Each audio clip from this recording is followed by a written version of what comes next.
নমস্কার।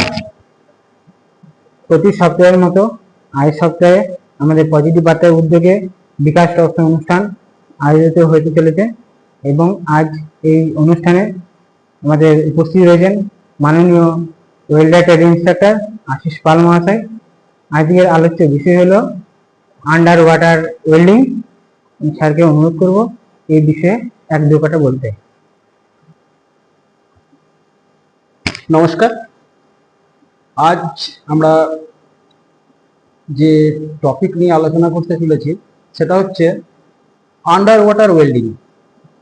আমরা জানি যারা টেকনিক্যাল নিয়ে পড়াশোনা করছেন, বিশেষ করে মেকানিক্যাল লাইনে যারা আছেন, যে ওয়েল্ডার একটা খুব গুরুত্বপূর্ণ ট্রেড। কারণ যে কোনো ইন্ডাস্ট্রিতে ওয়েল্ডারের প্রয়োজনীয়তা একটা কিন্তু রয়েছে। তো বিভিন্ন রকম ওয়েল্ডিং রয়েছে। তো আজ আমি আন্ডার ওয়াটার ওয়েল্ডিং সম্বন্ধে কিছু আলোচনা করব। তার আগে আমি একটু জানিয়ে দিই যে আমাদের যে সমস্ত ওয়েল্ডিংগুলো রয়েছে তার মধ্যে যেমন সিল্ডেড মেটাল আর্ক ওয়েল্ডিং, যেটা আমরা সাধারণত সচরাচর দেখে থাকি। এছাড়াও টিগ, মিগ বা submerge arc welding, thermit welding বা FCAW, carbon arc welding, spot welding, এরকম বিভিন্ন রকম ওয়েল্ডিং রয়েছে। তো আন্ডার ওয়াটার ওয়েল্ডিংটা হচ্ছে খুব অ্যাডভান্স একটা ওয়েল্ডিং, যেটা সচরাচর কেউ যদি শেখার চেষ্টা যদি করে থাকে কিন্তু খুব একটা সুযোগ কিন্তু হয় না। কারণ খুব কম ইনস্টিটিউট রয়েছে যেখানে এই আন্ডার ওয়াটার ওয়েল্ডিংটার ট্রেনিং দেওয়া হয়। আর সব থেকে বড় ব্যাপার হচ্ছে এই আন্ডার ওয়াটার ওয়েল্ডিংটা শিখতে কিছু নিয়ম বা কিছু নিয়ম কিছু রয়েছে ওয়েল্ডিংটা শেখার জন্য, বা কিছু প্রোটোকল আছে। যেমন সবার ক্ষেত্রে এটা কিন্তু ট্রেনিংটা করা সম্ভব নয়। অ্যাট ফার্স্ট এই ওয়েল্ডিংটা শিখতে গেলে আমাদের যে সমস্ত বেসিক যে ওয়েল্ডিংগুলো রয়েছে, বিশেষ করে shielded metal arc welding, FCAW, GTAW, GMAW, এই ওয়েল্ডিংগুলো সম্বন্ধে আগে পুরো সজাগ বা দক্ষতা আগে অর্জন করতে হবে। তারপর আমরা ডাইভিং, কমার্শিয়াল ডাইভিং একটা লাইসেন্স, মানে যেটাকে ডুবুরি বলা হয়, সেই ডুবুরির লাইসেন্স কিন্তু আপনার কোনো একটা স্বীকৃত প্রতিষ্ঠান থেকে কিন্তু নিতে হবে, যেটা 6 থেকে 12 মাস যে ট্রেনিং পিরিয়ডটা আপনার কমপ্লিট করতে হবে। এই ট্রেনিং পিরিয়ডটা কমপ্লিট করার পর আপনাকে কমার্শিয়াল ডাইভিং এর লাইসেন্স একটা দেওয়া হবে। সেখানে আপনার জলের নিচে থাকার যে দক্ষতা বা আপনার কোনো শারীরিক কোনো প্রবলেম হচ্ছে কিনা সেইগুলো টেস্টিং অলরেডি এখানে করা হয়।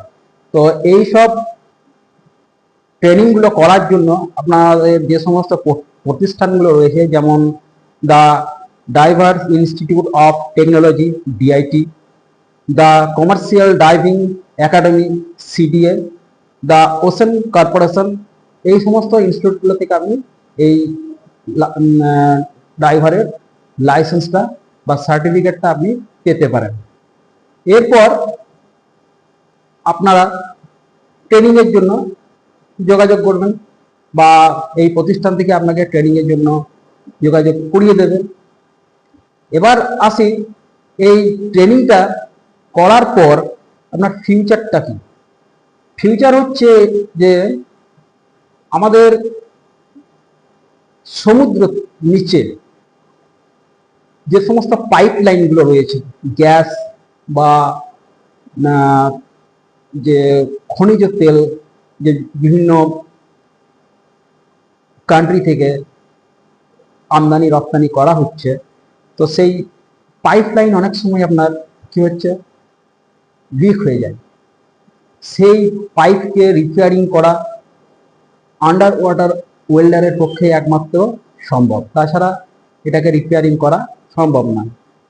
আবার ধরুন কোনো ফরেন কান্ট্রি থেকে আমার কার্গো শিপে কোনো মালপত্র আসছে, সাডেনলি যেখানে হয়তো দেখা গেল কোনো মাঝ সমুদ্রে সেই শিপটা কোনো একটা কারণবশত একটা ফুটো হয়ে গেল জাহাজটার মধ্যে, বা একটা ছিদ্র সৃষ্টি হলো।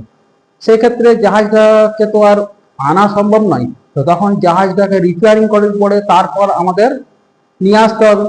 তো সেই রিপেয়ারিংটা করার জন্য আমাদের আন্ডার ওয়াটার ওয়েল্ডারের দরকার। তো এই সমস্ত জবগুলোর সুযোগ রয়েছে। আর একটা বড় কথা যেটা না বললে নয়, যে স্যালারির ব্যাপার সব থেকে যেটা ভাইটাল জিনিস, আমরা আগে স্যালারিটা চিন্তা করি। যদি এই ট্রেনিংটা কমপ্লিট করে জবে ইনক্লুড হওয়া যায়, খুব হাই লেভেল বা খুব মানে বেশি পরিমাণে কিন্তু ইনকাম করা যায়।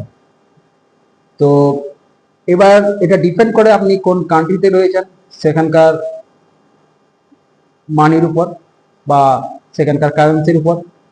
তো এইটুকুই আমার বলার ছিল। মনে করছো যে আমরা এই আন্ডার ওয়াটার ওয়েল্ডিং এর ট্রেনিং নেব, তারা এগিয়ে এসে ট্রেনিংটা করো, ফিউচারে অনেক কাজের সুযোগ রয়েছে। ধন্যবাদ।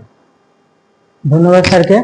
আজকে যিনি যে বিষয় নিয়ে আলোচনা হলো, তো স্যারকে ওই জন্য অসংখ্য ধন্যবাদ জানাই। আশা করি আমাদের দর্শকগণ স্যার যে আন্ডার ওয়াটার প্রজেক্ট সম্বন্ধে বলেন সেই সম্বন্ধে অনেক জ্ঞান লাভ করেছেন, এবং তার জন্য স্যারকে অসংখ্য ধন্যবাদ জানাই।